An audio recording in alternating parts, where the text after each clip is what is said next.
मेरा नाम विशाल है। मैं बैंक में एक क्लर्क हूँ। मेरी पत्नी मीना को हमेशा मुझसे शिकायत रहती है कि मैं उसको वह खुशी दे ही नहीं पा रहा हूँ जिसकी वह हकदार है। मीना एक अयासी टाइप की लड़की है। उसे हमेशा रोमांस की पड़ी रहती थी। सुबह होते ही मुझे उठने भी नहीं दिया करती थी। कहती थी थोड़ा बहुत रोमांस भी कर लिया करो। मैंने मीना से कहा कि मीना, मुझे बैंक में भी जाना है, मैं लेट हो जाऊंगा।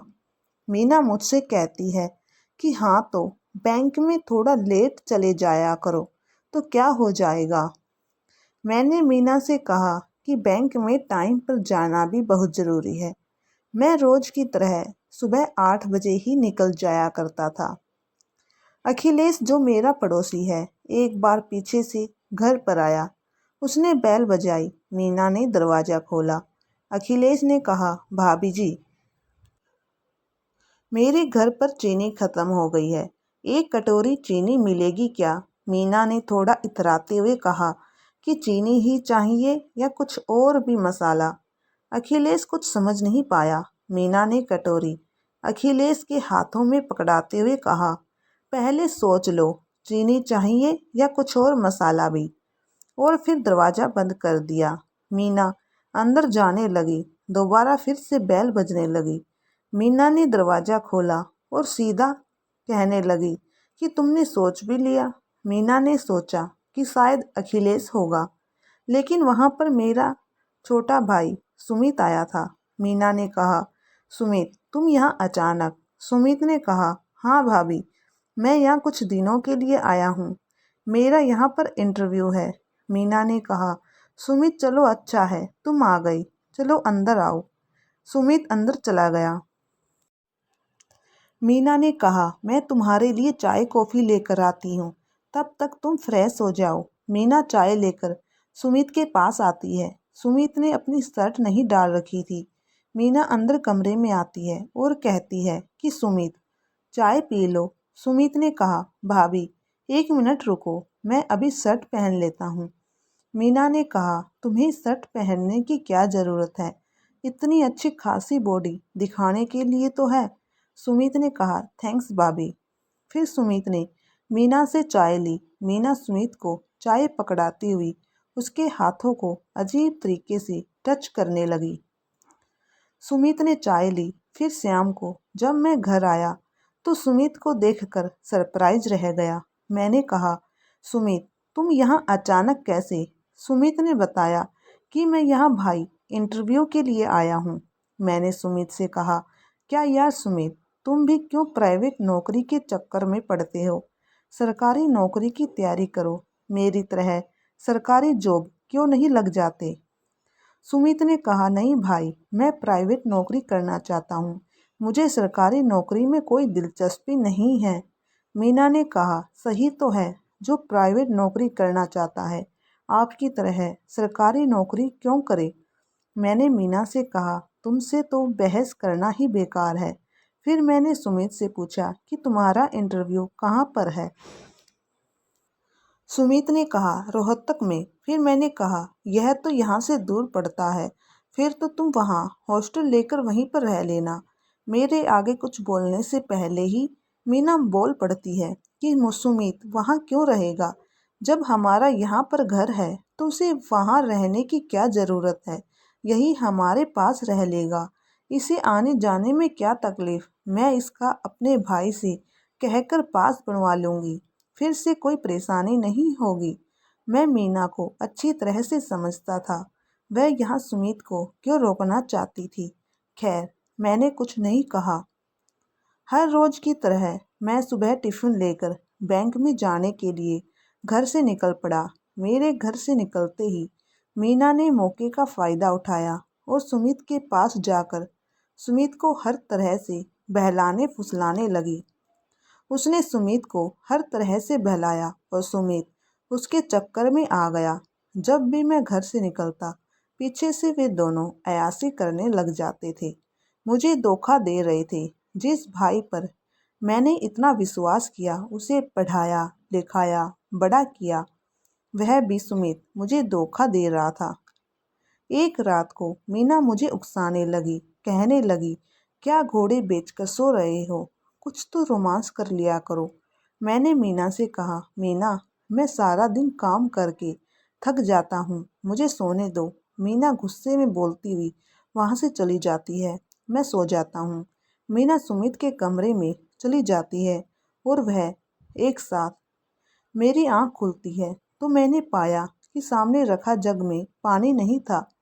मैंने कहा, मीना क्या तुम भी पानी नहीं रखती इसमें? फिर मैंने देखा कि मीना कमरे में नहीं थी। मैंने बाहर भी जाकर देखा, सब जगह देखा। फिर सुमित के कमरे में गया। सुमित और मीना को मेरे आने की भनक पहले ही लग चुकी थी। मीना वहीं दरवाजे पर लगा हुआ पर्दे के पीछे छुप गई थी और सुमित किताब उठाकर पढ़ने लग गया था।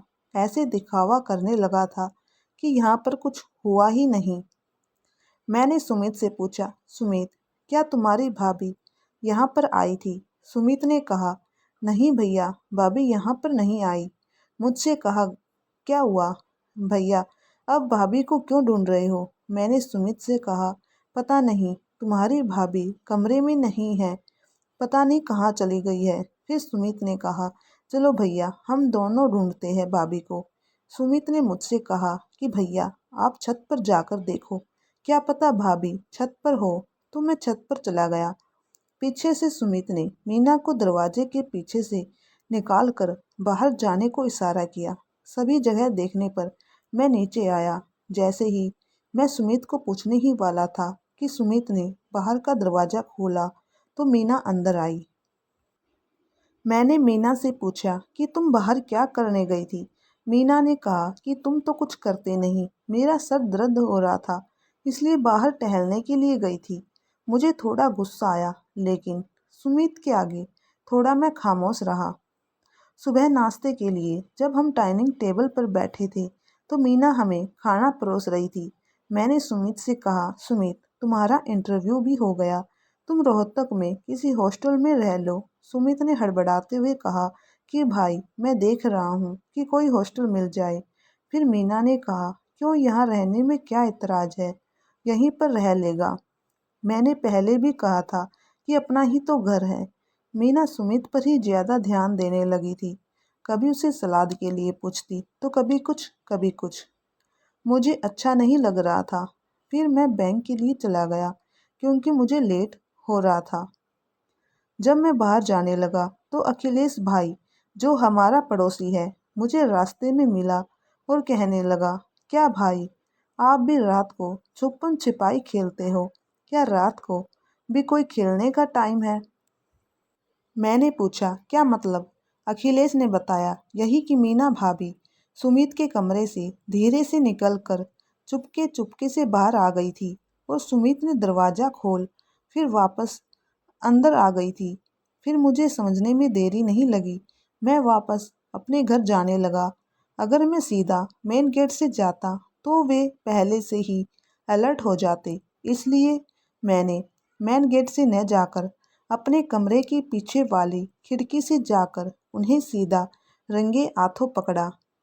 वे एक दूसरे की बाहों में लिपटे हुए थे। मैंने कहा, सुमित तुम्हारी ये हिम्मत, तुम मेरे पीछे से ये सब करते हो?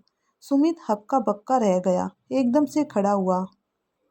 बोला, भाई इससे पहले कुछ बोलता। मैंने मीना से कहा, तुम इतना गिर जाओगी कि तुम मेरी पीठ पीछे मेरे ही भाई के साथ, तुम्हारी अयासी कभी पूरी नहीं होने वाली। मीना ने मुझसे कहा कि तुम तो मेरी ज़रूरतें पूरी करते ही नहीं। मैंने मीना को थप्पड़ मारने के लिए जैसे ही अपना हाथ उठाया तो सुमित ने मेरा हाथ पकड़ लिया। सुमित ने कहा, भैया मेरे होते हुए तो आप मीना को हाथ भी नहीं लगा सकते। मैंने सुमित का हाथ पकड़कर अपने घर से बाहर कर दिया। कहा कि आइंदा इस घर में मत आना। अंदर आने के बाद मैंने मीना से कहा, अपना बैग पैक करो और निकल जाओ यहाँ से। तुम्हारी करतूत के बारे में मैं तुम्हारे पापा को बताऊंगा। मीना हाथ जोड़ते हुए रोते हुए मेरे पैर पकड़कर कहने लगी, विशाल मुझे माफ़ कर दो, मैं आगे से ऐसा कुछ नहीं करूँगी। मुझे माफ़ कर दो, मुझसे बहुत बड़ी गलती हो गई। मुझे नहीं पता चला कि मैं कब बहक गई। मैं आगे से ऐसा कुछ भी नहीं करूँगी। विशाल, प्लीज़ मुझे माफ़ कर दो। मैंने मीना से कहा कि तुम्हारी गलती माफ़ी लायक नहीं है। तुम जैसी लड़की कभी सुधर ही नहीं सकती। मीना डाइनिंग टेबल पर रखा चाकू उठाकर अपनी नब्ज काटने लग गई। इतनी ही देर में मैंने मीना को रोका। क्या कर रही हो तुम? मीना ने कहा, वही जो मुझे करना चाहिए। मुझसे बहुत बड़ी गलती हुई है। मुझे जीने का कोई हक नहीं। मैंने मीना से कहा, चलो ठीक है, मैं तुम्हें एक बार फिर मौका देता हूँ। अगर तुमने आगे से कोई भी घिनौना काम किया तो समझ लेना तुम्हारी वह गलती पहली और आखिरी गलती होगी। इसके बाद मैं तुम्हें कभी माफ़ नहीं करूँगा। मीना ने कहा, विशाल, आगे से मैं ऐसा कुछ नहीं करूँगी। तुम्हें कोई भी ऐसा मौका नहीं दूँगी। बैंक से आते ही घर के आगे एक पार्क था। वही एक बेंच पर मैं बैठ गया। तभी मेरा पड़ोसी अखिलेश भाई वहाँ पर आ गया। अखिलेश ने मुझसे कहा कि क्या प्रॉब्लम है भाई? मैंने कहा, कुछ नहीं। अखिलेश ने कहा, मुझ पर विश्वास करो। अगर तुम्हारी कोई भी प्रॉब्लम है तो मैं उसे अपने तक ही सीमित रखूँगा, किसी को नहीं बताऊँगा। वैसे भी समस्या बताने से कम होती है, ज़्यादा नहीं। फिर मैंने अखिलेश भाई को पूरी सच्चाई बता दी। मैंने कहा, भाई, मीना ने बहुत ही बुरा काम किया है, वह भी मेरे भाई के साथ। उसकी अयासी कभी पूरी नहीं होती, उसकी ज़रूरतें कभी पूरी होने वाली ही नहीं है। मैं मीना को लेकर बहुत टेंशन में हूँ। फिर अखिलेश भाई ने कहा, इस टाइप की लड़कियाँ मैंने बहुत देखी है। यह एक मानसिक बीमारी होती है। तुम किसी डॉक्टर से बात करो। मैंने अखिलेश भाई से कहा, भाई, मीना इस बात के लिए कभी नहीं मानेगी। वह क्यों जाएगी डॉक्टर के पास? फिर अखिलेश भाई ने मुझसे कहा, साहिल, तुम उसे समझाओ, उसे डॉक्टर के पास ले जाओ, वह ज़रूर मानेगी। मैंने अखिलेश भाई की बात मान ली। उधर सुमित को अपनी गलती का एहसास हो चुका था। सुमित सोच रहा था कि जिस भाई ने मुझे पाला पोसा, पढ़ाया लिखाया, बड़ा किया, उस भाई पर मैंने आज हाथ उठा दिया। यह मैंने अच्छा नहीं किया। एक लड़की के कारण मैंने अपने भाई से रिश्ता तोड़ दिया। सुमित को अपनी गलती का एहसास हो चुका था, इसलिए वह माफ़ी मांगने के लिए घर आने वाला था। इतनी ही देर में मीना का फ़ोन सुमित के पास आ गया। मीना ने कहा कि सुमित, तुम घर आ जाओ, विशाल यहाँ पर नहीं है। सुमित घर आया। मीना की वही आदत जो कभी जाती ही नहीं है, वह सुमित से चिपक जाती है। सुमित ने उसे दूर करना चाहा। भाभी, मैंने जो किया बहकावे में आकर किया। मैं अपने भाई को धोखे में नहीं रख सकता। मीना ने सुमित से कहा, अच्छा, अब तक तुम मेरे शरीर से खेल रहे थे, जब तो तुम्हें अच्छा लग रहा था। अब तुम्हें अपना भाई की याद आ गई। सुमित ने कहा, वह मेरी सबसे बड़ी गलती थी, इसलिए मैं आज के बाद यहाँ कभी नहीं आऊँगा और न ही अपनी शक्ल तुम्हें कभी दिखाऊँगा। सुमित जैसे ही जाने लगा, मीना ने चाकू उठाकर सुमित का हाथ पकड़कर उसके पेट में दे मारा। सुमित वहीं पर तड़फ कर मर गया। थोड़ी ही देर में मीना का गुस्सा उतर गया। उसने देखा कि सुमित मर चुका है और सोचने लगी कि यह मैंने क्या कर दिया। मैंने सुमित को मार दिया। मीना को अपनी गलती का एहसास हो चुका था। उसे कुछ समझ में नहीं आ रहा था कि अब क्या करे। उसने सुमित की लाश को अपने बेडरूम में ले जाकर बेड के पीछे रख देती है और बाहर आकर गुमसुम सी होकर बैठ जाती है। मैंने बेल बजाई। मीना ने दरवाज़ा खोला। मैंने कहा, मीना, देखो, मैं आज तुम्हारे मनपसंद समोसे लेकर आया हूँ। गर्मा गर्म है, चलो खाते हैं, वरना ठंडे हो जाएंगे। मैंने मीना को देखा कि वह गुमसुम सी थी, कुछ बोल भी नहीं रही थी। मैंने मीना से कहा, क्या हुआ? मीना ने कहा कि विशाल, मैंने तुमसे कुछ कहना है। फिर मैंने मीना के कहने से पहले ही कहा कि मुझे भी तुमसे कुछ कहना है। मैं मीना को अंदर कमरे में ले गया। मैंने मीना से कहा कि कुछ कहने से पहले मैं तुम्हारे साथ कुछ करना चाहता हूँ। बार बार मीना कुछ कह रही थी, लेकिन मैं उसकी सुन नहीं रहा था। मुझे कमरे में अजीब सी बदबू आ रही थी। ये बदबू बेड के पीछे से ही आ रही थी। मैंने बेड के पीछे देखा तो वहाँ पर सुमित खून से लथपथ पड़ा था। मीना, यह तुमने क्या किया? मीना रोती हुई हड़बड़ाती हुई कहने लगी, विशाल, मुझसे बहुत बड़ी गलती हो गई है। प्लीज मुझे माफ़ कर दो, प्लीज। मैंने कहा कि तुम्हारी यह गलती माफ़ी लायक नहीं है। तुमने इतना बड़ा अपराध किया है जिसकी कोई माफ़ी नहीं है।